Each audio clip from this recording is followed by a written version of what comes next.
而家咧就教你將幾個 report 出嚟睇嘅，就同住宅有關嘅。咁啊，呢度有個 report 個掣啦。係。咁 report 個掣撳入去之後咧，咁啊有好多掣嘅。你撳呢個 run report，撳入去之後咧，咁乜嘢都冇噶嘛？點解咧？因為你冇揀佢入邊嘅嘢。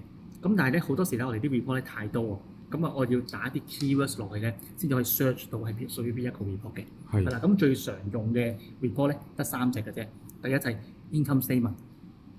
中英文版本嘅，第二就係 balance sheet，第三就係 expenditure detail report， 係3個嘅，係啦。咁我而家就試個 income statement 先。嗱，我一打 income 咧 ，income 有好多隻 report 嘅，係啦。咁我哋常用貼大堂嗰隻咧，就係邊隻咧？尾二呢隻 JHK Standard Income Statement 括弧 English and Chinese， 係啦。撳咗一下咧，就咁 open。好啦，咁之後咧，佢問少少嘢嘅。首先，你係咩 project 啊？咁你見到 project 呢啲係空白咗噶嘛？咁即係我哋首先要揀咗所屬嘅大廈。咁喺邊點樣做咧？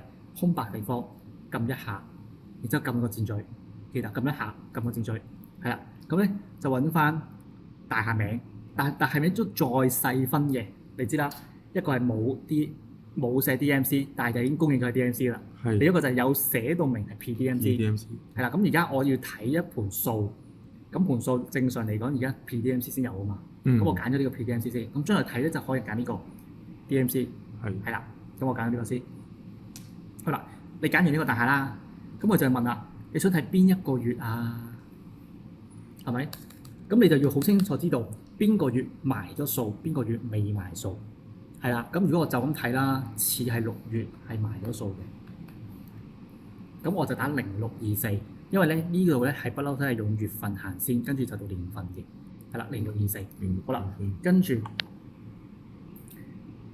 呢度有2個掣揀嘅，一個叫 detail， 一個叫 summary， 係啦，有分別嘅。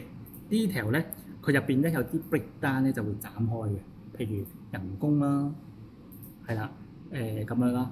咁 summary 咧就佢人工就一個數嘅啫，係啦。咁所以有時係啦，如果做 budget 咧就揀 summary 嘅，但係如果想睇得仔細啲，人工仲有 MBF 啊，仲有洗衫啊，仲有長期服務金啊，仲有即係保險啊嗰啲咧，買 uniform 啊嗰啲，咁就要用 detail 版本嘅，係啦。咁呢度咧就要再睇啦。如果係 DMC 盤咧，就要咁 consolidate。如果係 DMC 盤，咁如果 PDMC 咧就project 或者 GL entity 得。咁我通常我揀 GL entity 嘅，呢度揀 project， 呢度揀 GL entity， 係啦。咁咧 PDMC 記住係 single own 嘅話咧，咁咧就唔需要 consolidate， 因為佢得一盤數嘅啫。但係如果係 DMC 盤咧，就超過一盤數、2盤數，咁就要 consolidate。咁如果我假設我揀咗 consolidate 啦，假設呢個 DMC 咧，我就要打翻個大廈名42東街，呢度42東街。咁如果我話呢個 PDMC 啫喎，唔使打都得，因為佢冇 combine 埋一齊。咁咧就揾翻 GL entity 啦，係啦。咁於是乎咧就撳 printer 掣。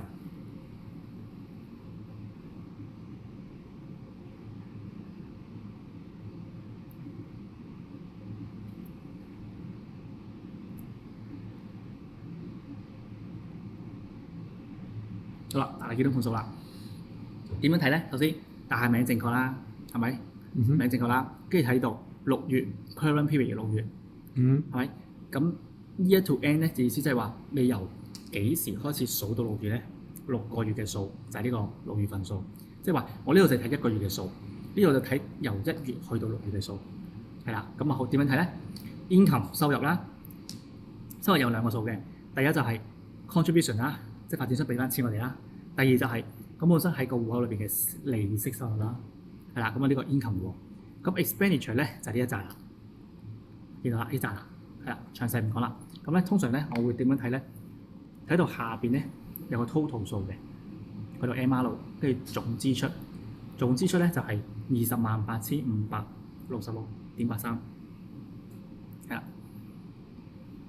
發覺點解有0蚊嘅？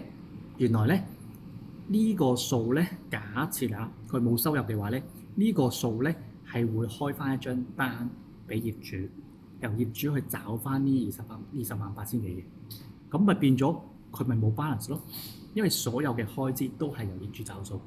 咁所以你見到呢個208566咧，其實咧係等於翻呢一個數嘅，因為開咗張單俾業主208522.91，係啦，咁啊再有少少利息之前喺嗰度打下到，咁啊有呢盤數，咁呢盤就有份簡單嘅數，咁啊細數咧呢啲咧就係點做咧？就睇另一個 report 叫 expenditure detail report 嘅，好啦。